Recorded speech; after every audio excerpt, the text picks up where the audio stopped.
রাস্তায় যারাই গাড়ি চালাচ্ছে না কেন বাংলা মোটরটা অ্যাভয়েড করে চলুন। বাংলা মোটর আর প্রধানমন্ত্রীর কার্যালয়ের সামনে দিয়ে অ্যাভয়েড করে চলুন। এদিকে যে জ্যাম, 5 মিনিট পরে ছাড়লো, এরকম 10 মিনিট 15 মিনিট পর পরে ছাড়তেছে।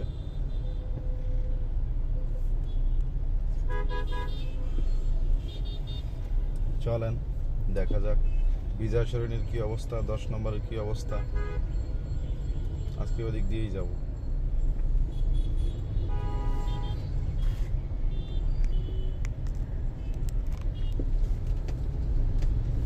চলেন দেখা যাক, আশা করি আপনারাও সাথে থাকবেন।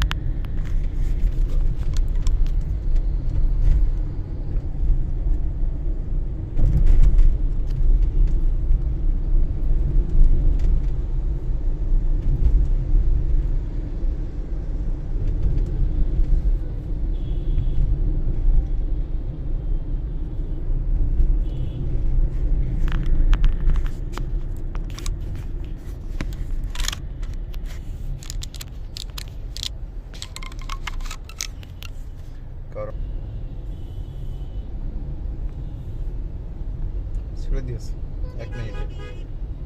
এই যে সেনাবাহিনী আছে বলে ছেড়ে দিয়েছে, নাহলে ছাড়তো না, আবার ধরে রাখবে।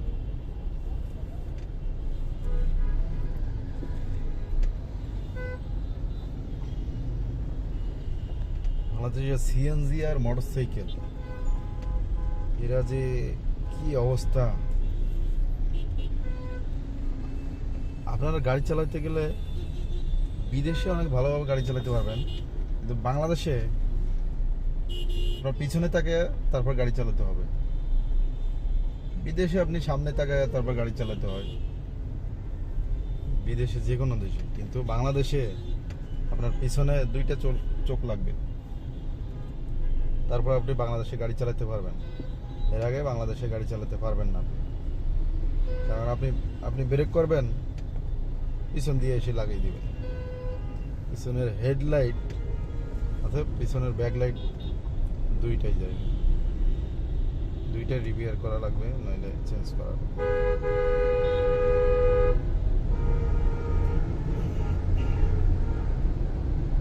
এই বাসগুলো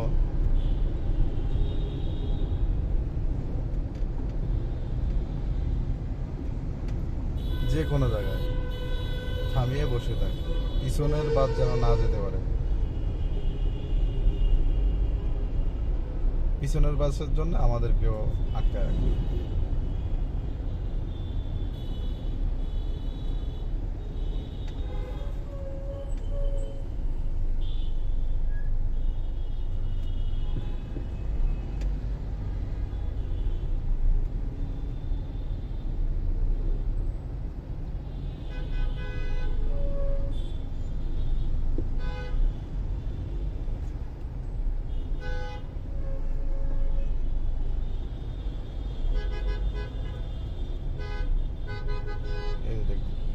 সামনে একটি বাস মাথা বের করে বসে আছে,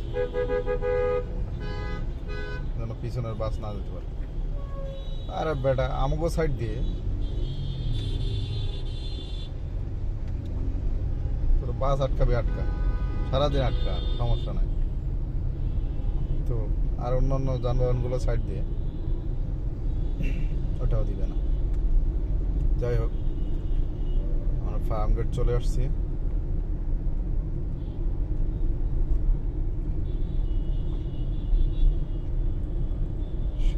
বিজয় সরণি, ফার্ম গেটের পরেই